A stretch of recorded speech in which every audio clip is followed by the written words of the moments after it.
अपने आत्माओं, आप तो बालक हो। परमात्मा के जो प्रयत्न थे आज से सन 1398 से सन 1518 तक 120 वर्ष तक, ये दास उनमें से गुजरा है अब वर्तमान में। और दास को तो 20 वर्ष ही हुए हैं। 20 वर्ष में कितना संघर्ष देख लिया इस सच्चे ज्ञान को आप तक पहुंचाने के लिए। 21 महीने जेल भी रहना पड़ा निर्दोष को। झूठे लोगों ने अफवाहें फैलाकर, झूठे मुकदमे बनवा के मेरे साथ आपके 30, 40, 50, 60 भक्तों को भी यातना भुगतनी पड़ी आपके लिए, ताकि आप तक ये ज्ञान किसी तरह पहुँचे।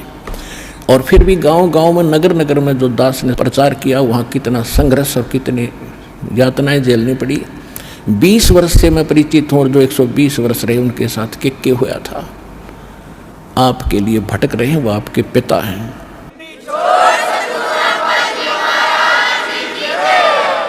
और आपने काल की भांग पी रखी, माया की। आपका यो नशा उतरता कोई ना। इस गंदे लोक में सड़न लग रहे हो, और सब अपने आप में टीटी पा करे हैं। थोड़ी सी पोस्ट मिल गई, कोई बन गया छोटा सा अधिकारी, ने सोचा बस हो गया सब कुछ।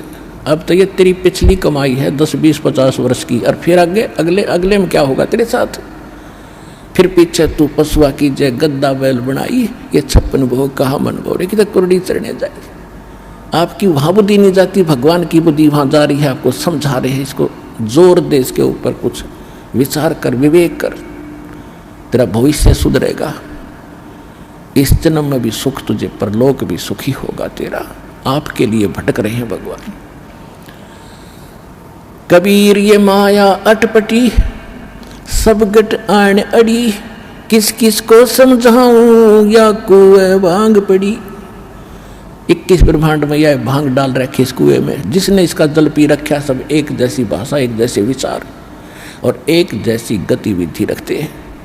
अब इस सत्संग से, परमात्मा के इन विचारों से आपकी ये एंटीबायोटिक टेबलेट कैप्सूल है, ये खाने से आपकी भांग उतरेगी, आपका नशा उतरेगा, आपकी आत्मा तड़फ उठेगी।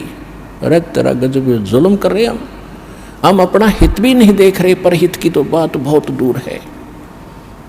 जब हम अपना हित देखेंगे तब हम परहित भी कर सकते हैं। जब तक हम अपना हित नहीं देख सकते तो हम परहित नहीं कर सकते, चाहे कितनी बात बना लें।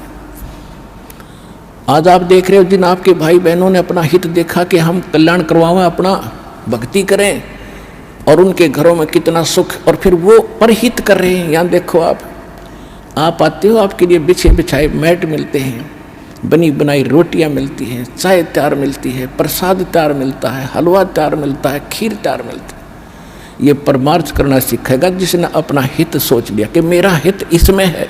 अपने पेट के लिए तो हमारे दादे परदादे मर गए, 100 वर्ष धक्के खा के भटक गए, ये पेट पूरा ना हुआ।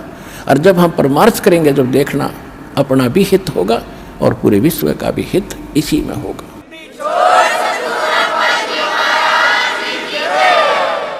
अब ये कितना परिवर्तन हो रहा है, दास खुद देख रहा है। कहीं किसी का कोई धन पड़ा है, हमारा भक्त उठावेगा नहीं,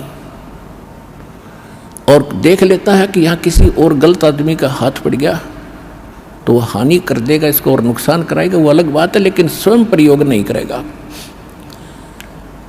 एक भक्त बता रहा था कि एक व्यक्ति के कोई जा रहा था, व्यापारी था, उसके 3 लाख रुपए गिर गए, एक थैला था, और मैं पीछे पीछे आ रहा था। मैंने वो थैला उठाया और देखा, किस्मत पैसे हैं भाई।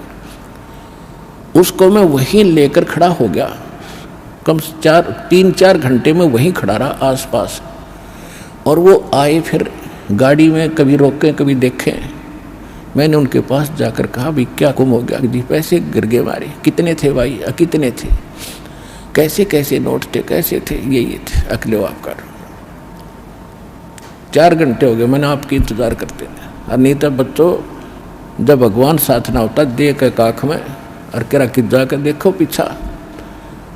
तो दास चाहता कि ऐसा जमाना आवे और ये पता चले कि भगत ऐसे होते हैं, और फिर भगवान कितना प्रसन्न होगा आपसे। तो इस प्रकार हमने एक साधु भक्त और साधुता में आना पड़ेगा। हमने मन जीती बनना पड़ेगा। कह कबीर और सब दुखी एक संत सुखी मन जीती हो। आप मन जीत कर नो मन जीता जाएगा भगवान के ज्ञान से।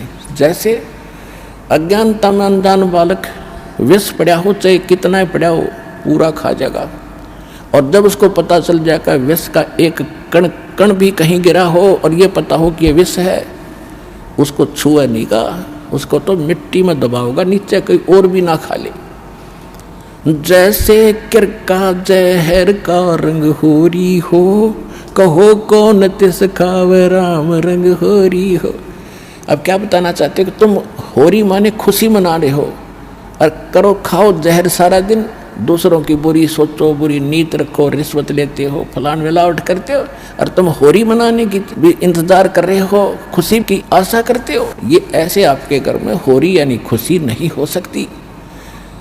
होरी कैसे होगी? जैसे किरका जहर का रंग होरी हो, किरका माने कण, और कहो कौन तिस खाव राम रंग होरी हो, कि जिसने नो पता लगा जहर है फिर कौन खाओगा। और फिर देखियो इस राम रंग परमात्मा की तरफ से आपको कितनी होरी यानी खुशी मिलेंगी।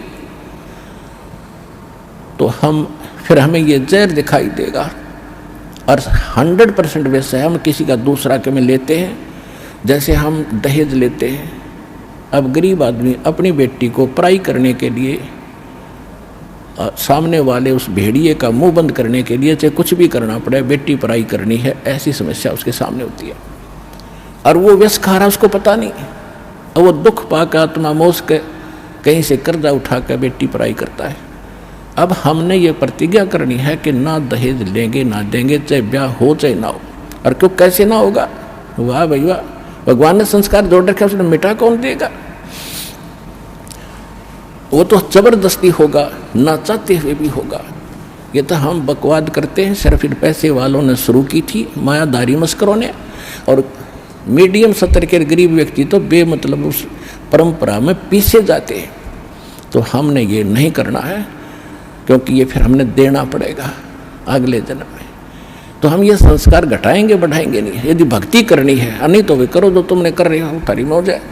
फिर भक्ति और मोक्ष की इंतजार मत करियो। अगर मर्यादा भंग करके चलोगे तो मर्यादा में रहो, आप भी सुखी, आपके बच्चे भी सुखी, आपकी बेटी भी सुखी रहेगी, क्योंकि आप उसको भगवान से जोड़ दो। जब भगवान साथ होगा तो उसकी कमी किस चीज़ की रह जाएगी? जब नितर भक्ति सच्चे मन तक करेगी, वह लगन से रहेगी, मर्यादा में रहेगी, अगले कुल को भी सुधार देगी हमारी बेटी। जा करके उनको विवश होना पड़ेगा उसकी साधना को और उसकी नेचर को देख करके। तो इसी प्रकार ये प्रचार होगा।